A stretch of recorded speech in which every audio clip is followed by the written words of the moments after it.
10వ వచనం వరకు చదువుకున్నాం.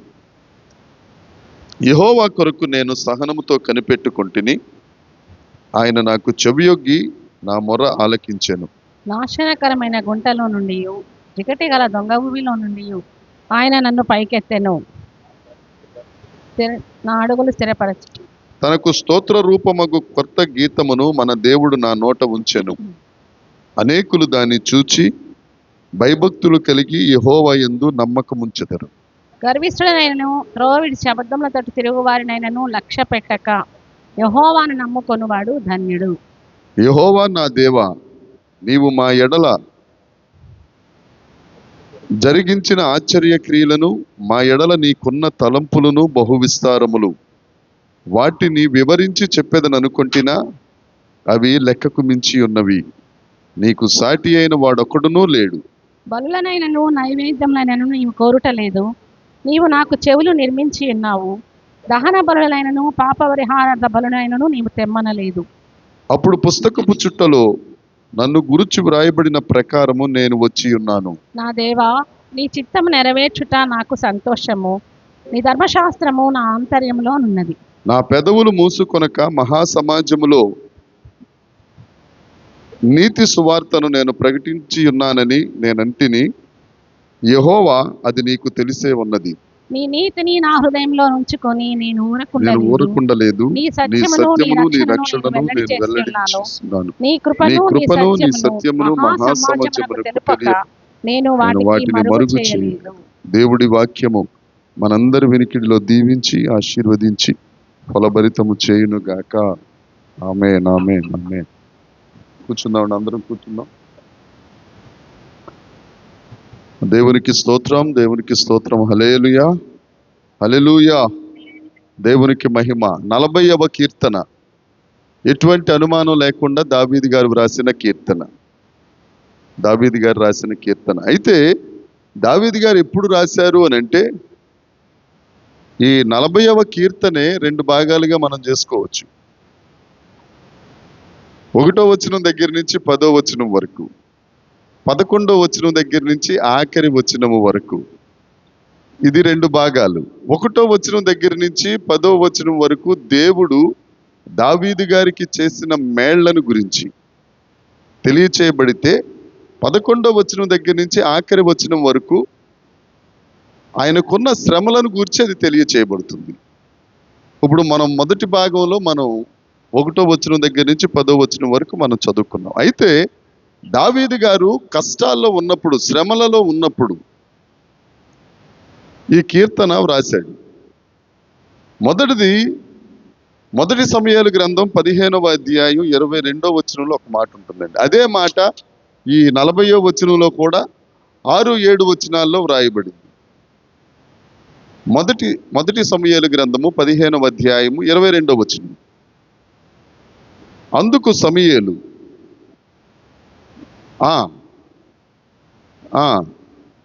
దహన బలులు అర్పించుట వలన ఆయన సంతోషిస్తాడా? ఆలోచించు. బలులు అర్పించుట కంటే ఆజ్ఞను గైకొనుటయు, పొటేళ్ల క్రొవ్వు అర్పించుట కంటే మాట వినుటయు శ్రేష్టము. 6వ వచనంలో ఉన్న మాట అదే.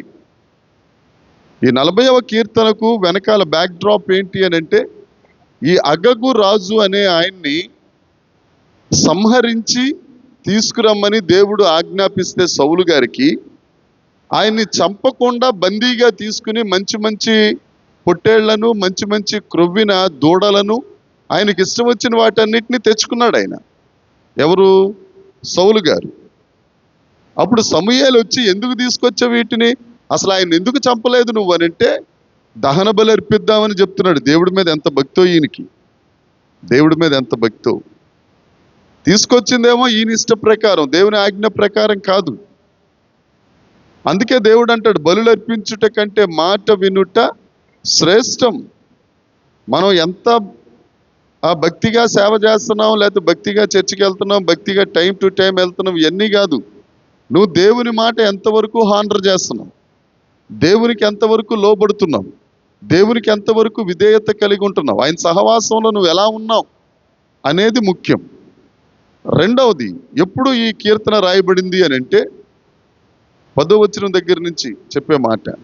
అబ్షాలోము దావీదు మీద తిరగబడినప్పుడు, సొంత కొడుకే తనకు కడుపును పుట్టినవాడే తన మీద తిరుగుబడినప్పుడు, ఆ బాధలు పడుతూ లేకపోతే ఆ ఇబ్బంది పడుతూ అరణ్యంలోకి వెళ్ళిపోయాడు ముసుగేసుకుని, తన ముఖం ఎవరికి చూపించుకోలేక. ఆ బాధలు పడుతున్నప్పుడు రాసిన కీర్తన ఈ 40వ కీర్తన. ఇప్పుడు 1వ వచనం చదువుదామండి. యెహోవా కొరకు నేను సహనముతో కనిపెట్టుకొంటిని, ఆయన నాకు చెవియొగ్గి నా మొర ఆలకించాను. ఈ మొదటి వాక్యమే చాలా ముఖ్యమైనది. దేవుని కొరకు మనం సహనంతో కనిపెట్టుకోవాలి. పాత రోజుల్లో వాళ్ళు ప్రార్థన చేసి చేసి చేసి చేసి అనేక ఫలితాలు పొందుకున్నారు. ఇప్పుడు ఈ 2025 వచ్చేసరికి వెయిట్ చేయటం అనేది ఏమి లేదు, స్పీడ్ అయిపోయింది అంతా, అన్ని స్పీడ్ అయిపోయింది. ఆకలికి వంటలు చేసుకోవటం కూడా ఇబ్బంది అవుతుందని చిన్న ఫోన్ కాల్ కొడితే 15 నిమిషాల్లో అది ఇంటి దగ్గరికి వచ్చేస్తుంది. తర్వాత ఆరోగ్యం ఏమవుతుంది ఏంటి అనేది తర్వాత సంగతి. ఏమండి, అసలు ఇంతవరకు ఎలా ఉండేదంటే పరిస్థితి, ఓ పండగలు వచ్చినా పబ్బాలు వచ్చినా అన్నదమ్ములు అక్క చెల్లెళ్ళు చుట్టుపక్కల వాళ్ళందరూ చేరి వాళ్ళందరూ ఒక ఇంటి దగ్గర కూర్చుని ఏ పని ఉండేది కాదు. వండుకోవడం తినటం కబుర్లు చెప్పుకోవడం, వండుకోవడం తినటం కబుర్లు చెప్పుకోవడం, క్రైస్తవులు అయితే ప్రార్థన చేసుకోవటం. వాళ్ళ కుటుంబమే పెద్ద మీటింగ్ అయిపోతుండేది. ఇప్పుడు అలా లేవు, ఎవరు ఎక్కడెక్కడో ఉంటున్నారు. హ్యాపీ న్యూ ఇయర్ అది కూడా ఉండట్లేదు ఈ మధ్యన, ఆ మెసేజ్లు. ఆ పరిస్థితికి వచ్చేసింది. సహనం అనేది తక్కువైపోయింది. అసలు ఓర్పుతో కూడిన వాక్యము అని పేతురు గారు అంటారు. ఓర్పుతో కూడిన వాక్యం ఈ వాక్యం, రక్షణతో కూడిన వాక్యం, మారు మనసుతో కూడిన వాక్యం, బాప్తిస్మమును గూర్చిన వాక్యం, పరిశుద్ధాత్మను గూర్చిన వాక్యం. అందులోనే ఒక మాట ఓర్పుతో కూడిన వాక్యం. వాక్యం ఏం చెప్తుందనంటే సహించు, ఓర్చుకో, వెయిట్ చెయ్యి. దేవుడు గొప్ప కార్యం చేస్తాడు. 2వ వచనంలో ఉంటుంది ఏమని, ఆయన నాకు చెవియొగ్గి అది 2వ వచనం. మళ్ళా ఆయన చెవియొగ్గి నా మొర ఆలకిస్తున్నాడు. అంటే ఆయనకి తెలియదని కాదు, నువ్వేం ప్రార్థన చేస్తావో, ఏం విన్నపం చేస్తావో, ఏం అడుగుతావో దేవునికి ముందే తెలుసు. అయినా కానీ ఆయనకి తెలిసిన ప్రార్థన నువ్వు చేస్తున్నప్పుడు నీ ఓపికను బట్టి నీకు మార్కులు ఉంటాయి. మన రాజకుమారి చెల్లెమ్మ గారి ఇంటి దగ్గర వాక్యం చెప్పుకున్నాం. ప్రార్థనకు 3 రకాల జవాబులు. 1 ఎస్, 2 నో, 3 వెయిట్. ఎస్కి నోకి లేని ఆధిక్యత వెయిట్కి ఉంది. ఏమండి, గుడ్ కాదు, బెస్ట్ కాదు, వెయిట్ చేస్తే ఏమవుతుంది, బెటర్ వస్తుందండి. ఆ బెటర్ రావాలంటే సహనం అనేది ఉండాల. ఇది వరకు బియ్యం కడిగి పెడితే అది ఉడుకుతుందా లేదా ఎసరు పెట్టేవారు, ఎసరులో అన్నమే బియ్యం వేసేవారు, బియ్యం తర్వాత చూసేవారు. ఇప్పుడు అదేం లేదు, మూడు విజిల్స్ వేస్తే తీసి అవతల పెట్టేయడమే దేవుని స్తోత్రం. సహనం దేవుని దగ్గర మాత్రం అవన్నీ ఓకే, కానీ దేవుని దగ్గర మాత్రం స్తోత్రం మారదు. మనం దేవుని దగ్గర వెయిట్ చేయాలి, దేవుని దగ్గర కూర్చోవాలి. కూర్చుంటే దేవుడు తప్పకుండా మన మొర వింటాడు, సహాయం చేస్తాడు, అన్నిటికీ మించి మనతో మాట్లాడతాడు. హల్లెలూయా, మనతో మాట్లాడతాడు ఆయన. ఆ మాట వినాలి అని అంటే ఆయన దగ్గర వెయిట్ చేయాలి. నువ్వు బావా నేను వచ్చేసాను, మాట్లాడి చాలా పని ఉందని అంటే కుదరదు, వెళ్ళరా అంటాడు ఆయన. వెయిట్ చేద్దాం, దేవుడు మనం మొర వినును గాక. 2వ వచనం, నాశనకరమైన గుంటలో నుండి, జిగటగల దొంగ ఊబిలో నుండి ఆయన నన్ను పైకి లేవనెత్తాడు. నాశనకరమైన గుంట. కీర్తనల గ్రంథం 5వ కీర్తన 9వ వచనం ఒకసారి చూద్దాం. వారి నోట యథార్థత లేదు, వారి అంతరంగము నాశనకరమైన గుంట, వారి కంఠం తెరిచిన సమాధి. వారి నాటుకతో ఇచ్చాలాడతారట. ఇచ్చకం అంటే కపటమైన మాటలు. ఇప్పుడు నాశనకరమైన గుంట అంటే ఏమనుకోవాలి, ఒక మనిషి యొక్క నోరు. కత్తితో నరికేసినా పర్వాలేదు, ఏదో రకంగా కుట్లేయించుకుని లేకపోతే ఏదో చేస్తాం. కానీ గుండె పగిలిపోతే మాత్రం చాలా కష్టం. అది ఎప్పటికీ అతుక్కునే పరిస్థితి ఉండదు. మాటలు కలవు. మాటలు కలవు. అదే నాశనకరమైన గుంట. దాంట్లో నుంచి తప్పించాలి అని అంటే దేవుడే తప్పిస్తాడు. హల్లెలూయా. ఆయన కొరకు మన సహనంతో మనం నిలబడి ఉండాలి. జిగటగల దొంగ ఊబిలో నుండి. ఎక్కడి నుంచి అండి? జిగటగల దొంగ ఊబి. విలాపవాక్యాలు 3వ అధ్యాయము. విలాపవాక్యాలు 3వ అధ్యాయం 47వ వచనం ఒకసారి చూద్దాం. భయము, గుంట, పాడు, నాశనము మాకు సంభవించిన ప్రభువా.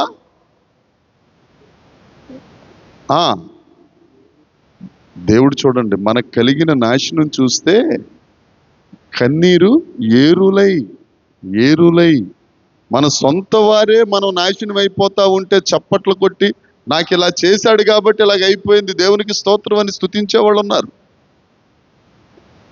కానీ దైవజ్ఞుడైన దేవుడు మనకు నాశనము, గుంట ఇవన్నీ మన దగ్గరికి వస్తా ఉంటే దేవుడు చూసి ఆయన కన్నీరు మున్నీరైపోయింది. మన వాడుక భాషలో చెప్పుకోవాలంటే ఏరులై ప్రవహించింది.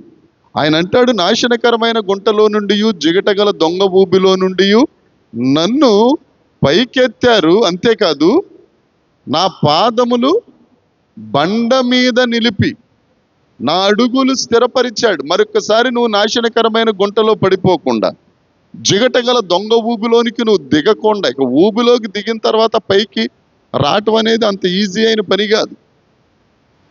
ఒక క్రెయిన్ తీసుకొచ్చే లోపల నువ్వు దిగిపోతావు కిందకి. అంత భయంకరం అది. పైకి మాత్రం బాగానే కనపడుతుంది. ఒక కుడికాలు వేసావంటే కుడికాలు తీసే లోపల ఎడంకాలు లోపలికి వెళ్ళిపోద్ది. వాటన్నిటిలో నుండి దేవుడు నిన్ను పైకెత్తుతాడు. అదే కదా ఈ సంవత్సరం దేవుడు మనకిచ్చిన వాగ్దానం కూడా. సియోను వాసులారా సంతోషించండి, యెరూషలేము నివాసులారా ఉల్లసించండి, ఎందుకంటే మిమ్మల్ని జిగటగల దొంగ ఊబిలో నుండి నేను పైకి లేవనెత్తుతాను. నాశనకరమైన గుంటలో నుండి నేను పైకి తీసుకొస్తాను. అంతేకాదు నీ పాదాలు స్థిరపరుస్తాను, బండ అనే క్రీస్తు మీద నేను నిన్ను నిలబెడతాను. నీకు అంతకంటే కావాల్సిందే ఉంది. 3వ వచనం, తనకు స్తోత్ర రూపమగు కొత్త గీతము మన దేవుడు నా నోట ఉంచెను. నా నోట ఉంచారు. పాపంలో నుండి, శాపంలో నుండి, బురదలో నుండి, నరకంలో నుండి మనల్ని పైకి తీసుకురావటమే కాదు, దేవునిలో స్థిరపరిచి బండ మీద నిలబెట్టిన తరువాత మన నోట ఒక స్తోత్ర రూపం, కొత్త కీర్తన. ఎందుకు కొత్త కీర్తన అంటే హబక్కూకు గ్రంథంలో 3వ అధ్యాయం 1వ వచనంలో ఉంటుంది. సంవత్సరములు గతించుచుండగా ఆయన కృప ఏమవుతుందట? నూతన పరచబడుతూ ఉంటుంది. ఎప్పటికప్పుడు నూతన మన్నా. ఒక శుక్రవారం తప్ప మిగతా రోజులంతా నూతన మన్నాయి. అవునా కాదండి? తీసుకొచ్చి దాచుకుంటే ఇదంతా పురుగులు పెట్టేసేది. ఒక్క శుక్రవారమే ఫ్రెష్గా ఉండేది. ఎందుకంటే శనివారం విశ్రాంతి దినం, ఏరుకోవటానికి అవకాశం లేదు, ఏ పని చేయకూడదు కాబట్టి. మన దేవుడు ఎప్పటికప్పుడు ఒకసారి మీరు వెనక్కి తలపైకెత్తుకుని గడిచిన సంవత్సరంలో దేవుడు చేసిన మేళ్లను ఒకసారి జ్ఞాపకం చేసుకోండి. అక్కడ దాకేందుకు ఇప్పుడు 12వ రోజు ఇది. ఈ 2025 మొదటి జనవరిలో 12వ రోజు. ఈ 11 రోజుల్లో దేవుడు మనకు చేసిన మేలులు అనునిత్యం అనుక్షణం మనల్ని కాపాడుతూ, ఏమండి ఆ మేలు ఒకసారి గుర్తు చేసుకుంటే స్తోత్ర రూపమగు కొత్త కీర్తన మన నోట ఉండునుగాక. దేవునికి స్తోత్రం, దేవునికి అనేకులు దాన్ని చూచి భయభక్తులు కలిగి యెహోవా యందు నమ్మకముంచెదరు. దేవునికి స్తోత్రం. దేవుడు మనలను జిగటగల దొంగ ఊబిలో నుండి, నాశనకరమైన గుంటలో నుండి పైకి తీసుకొచ్చి బండ మీద మన పాదాలు పెట్టి మనలను స్థిరపరిచి మన నోట ఒక మంచి పాట ఎప్పటికప్పుడు మన ఇంట్లో కానీ మన నోట కానీ పాట వస్తూ ఉంటే ఎదుటోళ్ళకి ఆ అవకాశం లేదు. ఎందుకంటే మా ఇంటి ముందు ఒకరు ఉన్నారు, ఆవిడకి ఎప్పటికప్పుడు టీవీలో పెట్టుకోవాలా, సెలలో పెట్టుకోవాలి, అది అక్కడ మనకు అక్కర్లేదు. మనం ఎప్పటికప్పుడు నోటితో పాడుకుంటూ ఉంటాం. దేవునికి స్తోత్రం. మనం స్వయంగా దేవుణ్ణి స్తుతించుకుంటాం, యేసు రక్తాన్ని స్తుతిస్తాం, వల్లిస్తూ ఉంటాం, మనం దేవుని పాటలు పాడుతూ ఉంటాం. వాళ్ళు దాన్ని చూసి ఏమంటారంటే ఎక్కడి నుంచి వచ్చిందండి మీకు ఇదంతా? ఎక్కడి నుంచి అంటే ఇదివరకు మేము కూడా మీట్ అయిపోయి యేసు ప్రభువును నమ్ముకున్న తరువాత, ఆయన కొరకు సహనముతో కనిపెట్టుకున్న తరువాత, దేవుడు మా మొర విని మాకు చెవియొగ్గి మాకు చేసిన మేళ్లను బట్టి దేవునికి స్తోత్రం. హల్లెలూయా. తర్వాత చదువుదాం. గర్విష్ఠులనైనను త్రోవ విడిచి తిరుగువారినైనను లక్ష్య పెట్టక యెహోవాను నమ్ముకొనువాడు ధన్యుడు. యెహోవా దేవుడుగా కలిగిన జనులు ధన్యులు. ఆయన నమ్ముకుంటే సరిపోతుంది. ఆయన నమ్ముకుంటే. ఎక్కడో అమ్మాయి అండి, ఎక్కడో అబ్బాయి. ఇప్పుడు ఇదివరకంటే అమ్మాయిలకు ఉద్యోగాలు ఇప్పుడు ఉన్నాయి కానీ అప్పుడు లేవు కదా. ఏమండి, పెళ్లి చేసిన తర్వాత ఏం చేయాలా? జాగ్రత్తగా ఆయన గారి చెంగు పట్టుకుని వచ్చేయడమే. మళ్ళీ వాళ్ళు ఎలా నడిచేవారు? ఆయన ముందు 6 అడుగులు ముందో 12 అడుగులు ముందు వెళ్ళిపోతా ఉంటే వెనకాల ఈవిడ రావాలా? ఏమండి, ఆయన ఒక్క బ్యాగ్ కానీ ఒక కవర్ కానీ ఏమీ పట్టుకునేవాడు కాదు. అవకాశం ఉంటే చేతికర్రోడు పట్టుకుని ఇలాగ అనుకుంటూ వెళ్ళిపో. ఈవిడ గారు అమ్మలక్కలందరినీ పట్టుకుని మొత్తం అంతా సరంజామా అంతా వేసుకుని పిల్లల్ని గిల్లల్ని మోసుకుని వెనకాల ఫాలో అయిపోవాలి. మళ్ళీ ఎక్కడా అని అనేవాడు. నేను బాగా చూసేవాడు కదా. అప్పుడు ఈ ప్యాంట్లు సొక్కాలు లేవు. పంచులు కట్టుకుని వస్తూ ఉంటే వెనకాల పరిగెట్టుకు వెళ్ళిపోవడమే. ఏమండి, అలాంటి పరిస్థితుల్లో కూడా అప్పుడు ఆ అమ్మాయి ఈయన మీద నమ్ముకుని వచ్చేసింది కదా. అప్పుడు ఫోన్లు లేవు, ఏమీ లేవు. ఒక్క ఊరు వీళ్ళు దెబ్బలాడేసేసుకుని, దెబ్బలాడుకోవడం కూడా ఎక్కడ ఉండేది అప్పుడు? దెబ్బలాడుకోవడం కూడా లేదు అనేసరికి వంటగది నువ్వు కనపడేవాళ్ళు. అప్పుడు ఈ అత్తగారు ఆగళ్ళు మరి అవన్నీ ఎక్కడ పోయినాయో ఈ మధ్య వచ్చినాయి అవన్నీ. అప్పుడు మరి ఉన్నాయి కానీ పైకి వచ్చాయి కాదు. ఇక ఆ పురుషుణ్ణి నమ్ముకుని, ఆ కుటుంబాన్ని నమ్ముకుని ఆ స్త్రీ రావడం, ఎన్ని కష్టాలున్నా ఏమున్నా అక్కడ మగ్గిపోవడం. ఇక్కడ వాక్యం చెప్తుంది, యెహోవాను నమ్ముకుని వాడు ధన్యుడు. నిజంగానండి, అప్పుడు కుటుంబాలు కూడా చాలా ఫలవంతంగా ఉండేవి, చాలా ఉండేవి. అప్పుడు ఒక సాంప్రదాయం పద్ధతి ఉండేది. ఇప్పుడు అది లేదు, ఉండేది కాదు. అదే చెప్తున్నానమ్మా, గొడవలు ఉండేవి కాదు. ఇక ఒక 5గురు అన్నదమ్ములు ఉన్నారు అని అంటే పెద్దోడు ఏం చెప్తే చిన్నోడు వరకు అదే అన్న చెప్పాడు అనేవారు అంతే. ఇప్పుడు అదేం లేదు. నువ్వు చెప్తే మేము వినేది. మా ఆవిడ వద్దంటదిరా, నేను రాను అనేస్తారు. ఇప్పుడు అలా ఉంటే కానీ సమాధానం ఉండలేదు ఇంట్లో. వాళ్ళే అంత నమ్ముకుని ధైర్యంగా ధన్యత కలిగి ఉన్నారు అని అంటే, ఇక దేవుడిని నమ్ముకుని మనం వెళ్ళిపోతే ఎంత బాగుంటుందో ఒకసారి ఆలోచించండి. నా సెన్స్ ఏంటి అని అంటే, వాళ్ళలాగా ఉండమని నేను చెప్పట్లేదు, మీ ఇష్టం. దేవుణ్ణి నమ్ముకుంటే నీ జీవితం, నీ కుటుంబం, నీ పరిస్థితి ఎలా ఉంటుంది?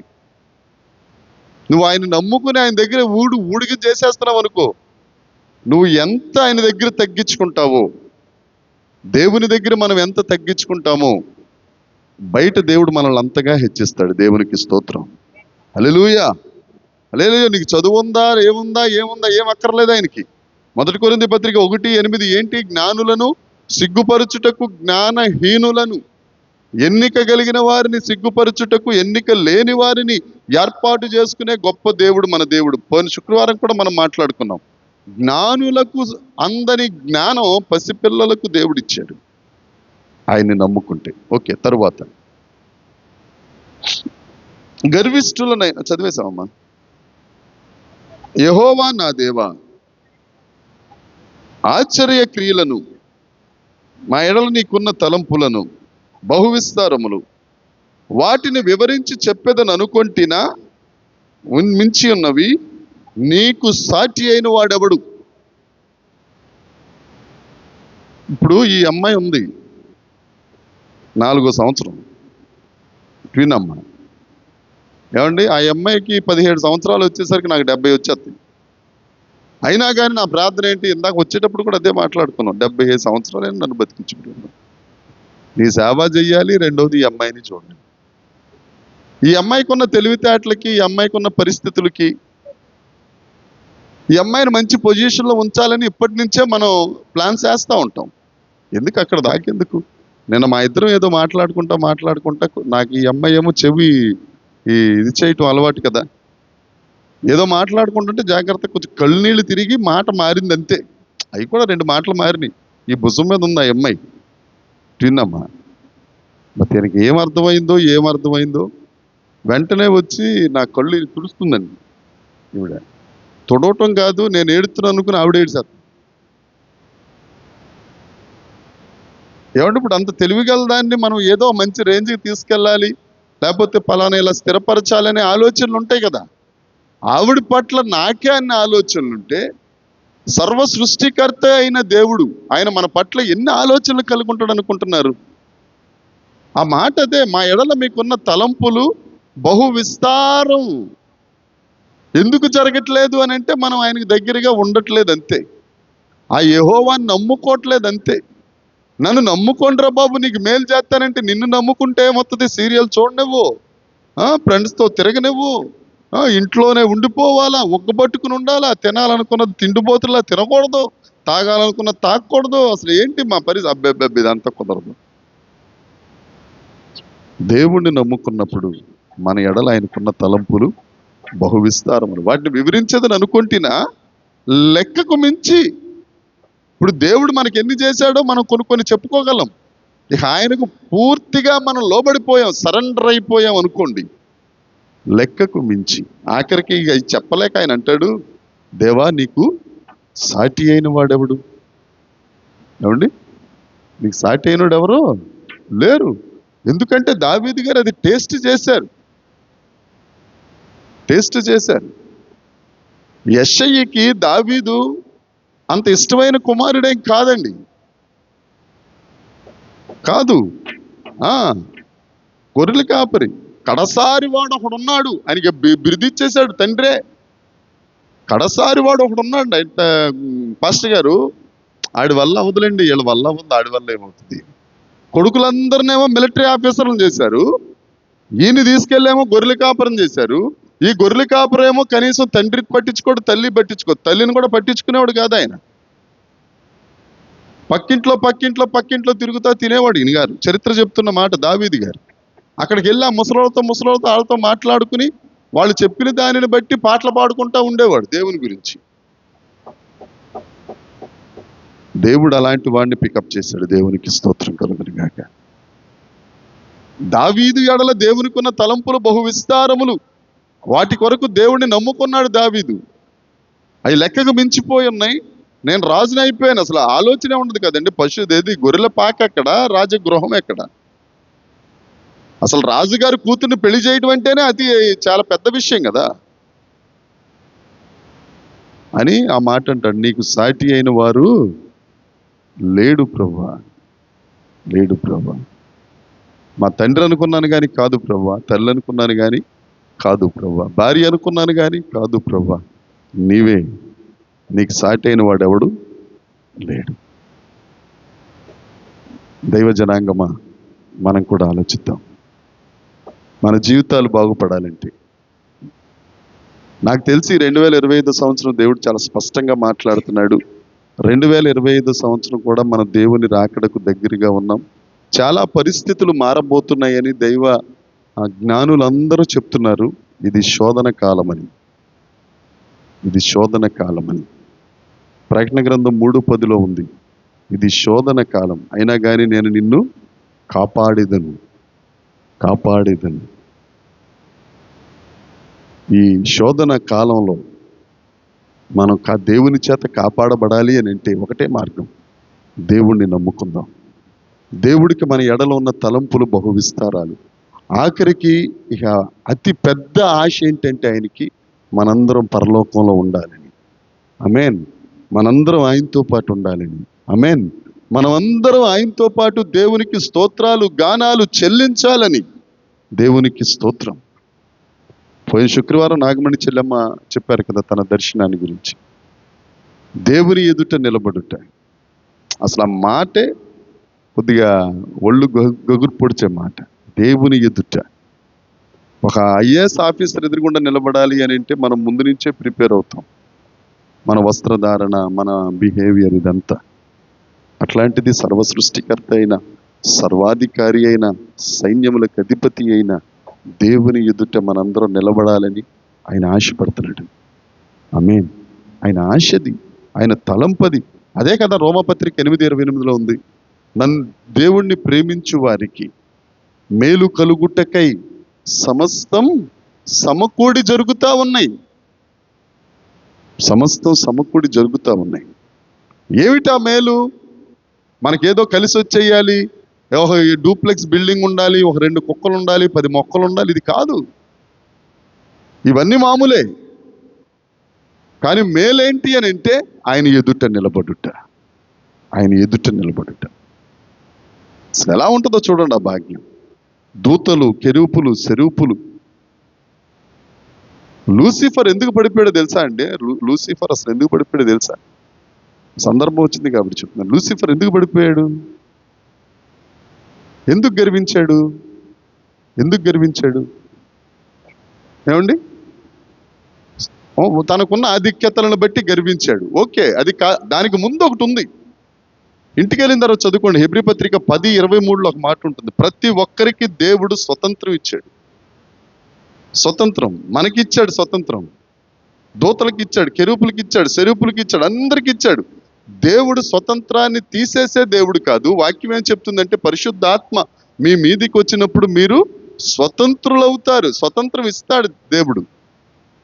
మనం దేవుని వాక్యాన్ని తెలిసిన తరువాత కూడా పాపం చేయకూడదు అని దేవుడు చెప్పాడు. మనకి స్వతంత్రం ఉంది. దేవుడు ఏం చెప్పాడు? పాపం మరొకసారి చెప్తున్నా, దేవుడు పాపం చేయొద్దు అని చెప్పాడు. మనకు స్వతంత్రం ఉంది. దేవుడు చెప్పిన మాట వింటామా? మన స్వతంత్రాన్ని ఉపయోగించుకుని పాపం చేస్తామా? దేవుని మాట విని స్వతంత్రాన్ని కోల్పోయి మనం దేవుని కొరకు ఉంటాం. అదే లూసిఫర్ చేసింది.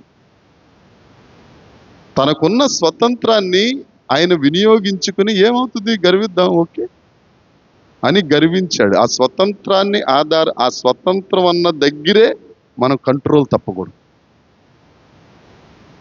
తనకున్న స్వతంత్రాన్ని వినియోగించుకున్నాడు. ఇప్పుడు దేవుడు మనకి స్వతంత్రం ఇచ్చారమ్మా.